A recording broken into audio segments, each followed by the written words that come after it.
Hey MVPs, YouTube, Patreon, everybody watching this video, I'm making this free. Obviously, it's the first fight of UFC 303. But before we get into it, you guys need to see the chart. Check out the chart over there, bro. We went 9-2 last Saturday. In Saudi Arabia, 9-2, only missed 2 picks. It ain't no sweat off my back. All our locks hit again. We're now at over 82% on locks. Look at all the props and parlays that hit. That's a reality. That really happened. Shout out to the MVP. Shout out to everybody who made a ton of money. We were dialed in. I was locked in. I got it right. Now, UFC 303 happening this weekend. It's changed a ton. They've been a number of substitutions on the fight card, but we're going to start with the first fight of the night. It's Ricky Simón versus Vinicius Oliveira. And I'll tell you about Ricky Simón first. This is a UFC veteran. He's been fighting in the UFC for a really long time. If you didn't know, his very first fight of the night was against Merab, a future world champ, and he beat him. And then he went on to win.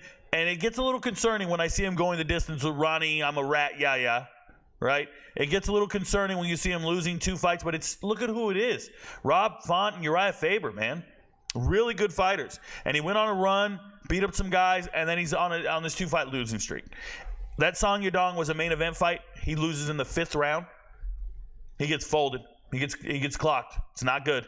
Folded like a damn chair, right there on the shores of Alabama. Right, one of those chairs, and we start smacking people with it. Yeah, that was your boy, Ricky Simón. So he hasn't won in a while.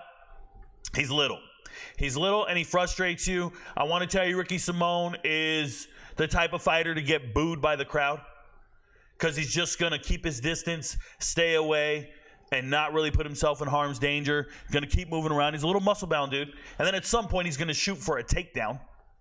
And then try to get a takedown over and over and over. And he's been terrible at takedowns. Not very successful in a lot of these fights. So you'll see it. I think it was like 2 for 9 in his fight against Song Yadong. Another thing that really concerns me when I went and watched all his fights and when I've watched him over his years is very low output. Doing nothing to hurt people. I don't like it. I don't like the way Ricky Simón fights. It's not quite there the way people like. The idea of Ricky Simón as a good fighter is a lot better than what Ricky Simón actually is. Okay. On the flip side, he's fighting a man named Vinicius Oliveira. We've already seen him before. We picked him to win his fight against Bernardo Sopaj. It was a last-second matchup. Sopaj was moving up in a weight class, fighting on 4 days' notice, I want to say, 4 or 5 days' notice. And I told you guys, this is going to be a knockout. And then the fight happened. And the reason I said it's going to be a knockout, look, you saw it. Vinicius, look at this dude. He's knocking everybody out on the regional scene. It's very impressive to go out to UAE Warriors and start winning. That's one of the better regional scenes out there. So you look at this, and I go, it's going to be a knockout.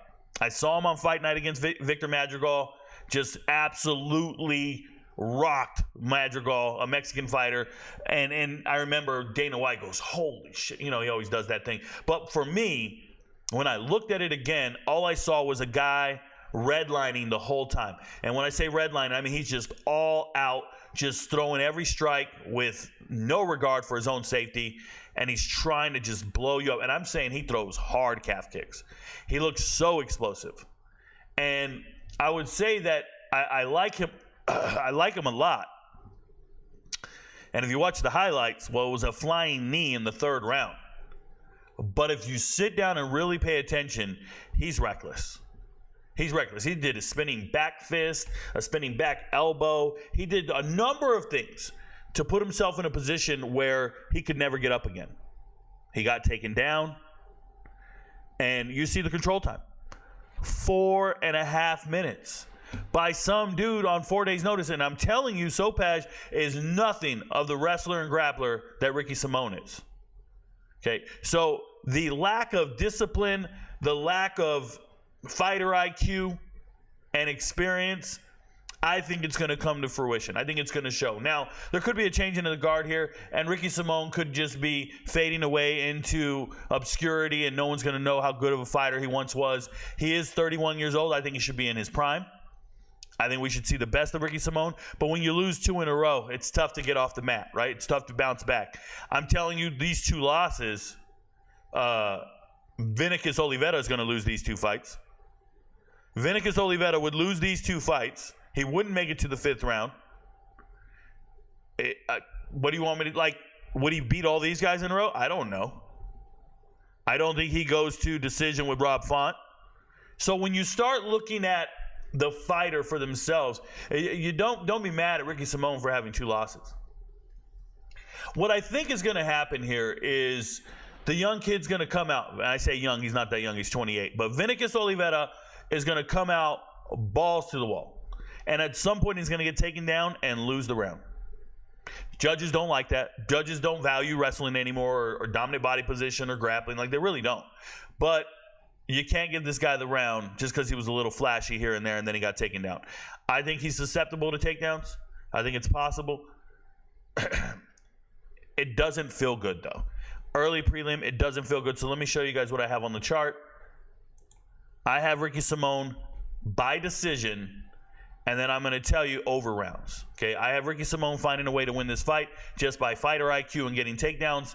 It doesn't feel good. That's why it's not green. I know if I make it green and make it a lock, you're going to parlay it with other greens. So if I keep it like this, you guys do not parlay this, right? You might parlay it with another lean, another black. If you guys are new and you don't know the color scheme, if something is green, that means it's a lock. If it's black, it's a lean. And if it's purple, we're taking an underdog to beat a favorite. Now, our value bets are 40%. It's tough when we pick an underdog. Sometimes we pick an underdog because it's the right thing to do financially. I'll give you an example. Peyton Talbot here. Peyton Talbot's going to win this fight. Minus 1,600. Should you parlay that with anything? No, there's no value in that. So what do? I tell you, then you take Giannis because there's value in a plus 800. Is he going to win? Probably not. That's how my record gets like this. Is sometimes I take fighters based upon the expected value or the EV, and they got it wrong. Here, I feel like Vinicius, if he was a plus 200 or more, I'm picking him. But I just don't think Ricky Simón's gonna get knocked out like that. I think he's a boring fighter. He's a careful fighter, keeps his shoulders rolled, stays tight, goes around, and he'll eventually get that takedown and make it look. Now, could Vinicius come out and style on him? Sure. Style on him, just make him look silly and make me look silly? Sure. If you feel that way, fade me. It works out. If you fade me, you get it right 40% of the time. If you fade my leans, you'll get it right 40% of the time. So it makes sense. No, it doesn't, okay? If you don't like my assessment on this fight or you don't feel comfortable with it, don't bet it. I have to make a pick for every single fight. That's what I've been doing all year. But I have not been betting all these fights. We're not betting every single fight. I wouldn't bet on this fight. Given this card and given some of the other spots to make our money, I would not bet on this fight. If you want to know the fights I'm going to bet on, the ones I recommend you bet on, become an MVP, join the Patreon, join YouTube, and get my breakdown on every single matchup. But right here, right now, I'm looking at Ricky Simón being a more experienced fighter, higher IQ, getting a takedown, being in a dominant body position, and winning 2 rounds. Okay? Vinicius will get tired, get worn out, and just kind of wear on him. But it's not going to be pretty. And if you bet on Ricky Simón and you parlay him, it's going to be a sweat, bro.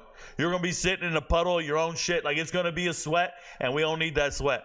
Okay? I do believe in Ricky Simón by points when it comes out. Right now, it's not listed on FanDuel for me, but come Saturday morning, you will see Ricky Simón, and you go pick method and shit, and it might be pretty good. It might be worth your bet, but even if it is, it's a one unit bet at best, and you don't parlay it with anything. All right. Shout out to the MVPs. Shout out to all you guys who believe in me and trust in me. We have over 4,000 members between YouTube and Patreon. We know what we're doing here. I keep saying we. It's just me. Your friends don't know, but Rico knows. I'll see you guys in the next video. Peace.